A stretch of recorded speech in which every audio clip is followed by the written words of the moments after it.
এই যে পোস্টার, আমি পোস্টারে দেখতে পাচ্ছি যোগ্য শিক্ষাকর্মীদের রক্ত খেকো প্রশাসন এবং একটা কার্টুনের ছবি দেওয়া রয়েছে। কার্যত কোথাও গিয়ে কি একেবারে মুখ্যমন্ত্রীকে উদ্দেশ্য করে এই পোস্টার? মুখ্যমন্ত্রী কেন, আমাদের পুরো বিচার ব্যবস্থার প্রতিও আক্ষেপ আছে।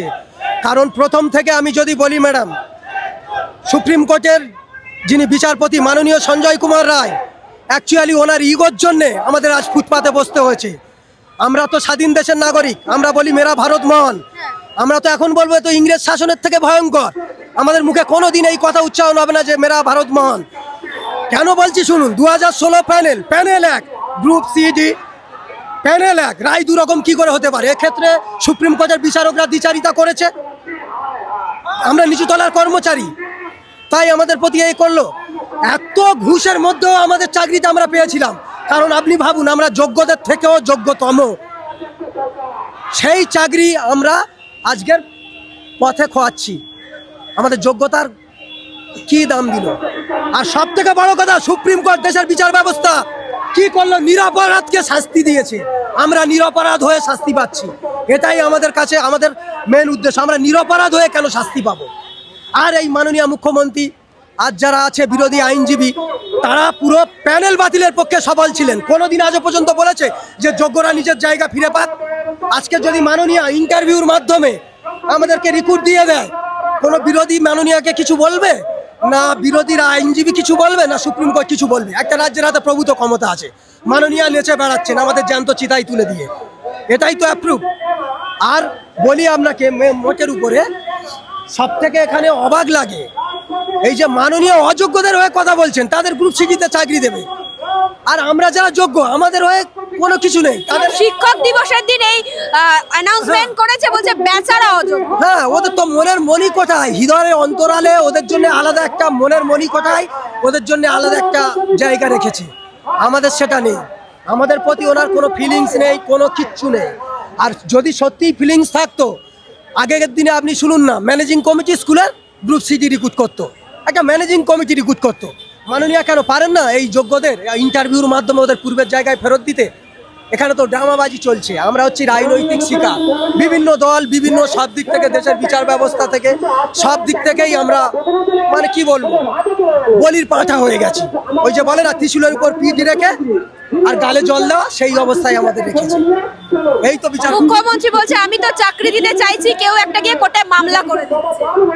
100টা কথায় 100টা মিথ্যে। ওনার মতো নির্লজ্জ বেহায়া মুখ্যমন্ত্রী পশ্চিমবঙ্গ তথা শুধু পশ্চিমবঙ্গ কেন, ভারতবর্ষের ইতিহাসে কলঙ্কিত নাম হয়ে আছে যে অযোগ্যদের পাশে থাকে, চোরেদের পাশে থাকে।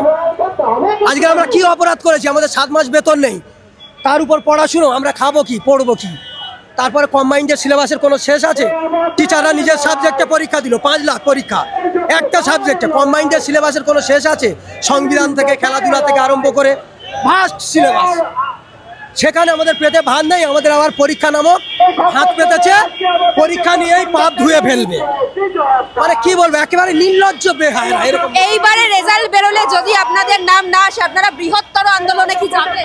বৃহত্তর কি, দেখুন মানুষের দীর্ঘদিনের জমে থাকা ক্ষোভ, পুঞ্জীভূত বেদনা যখন তার বাস্ট হয়, তখন কি ঘটে বলুন তো? বিপ্লব। আমি বলে রাখছি, আমাদের জায়গা আমরা যদি ফিরে না পাই, আমরা সশস্ত্র বিপ্লবের পথে এগোবো।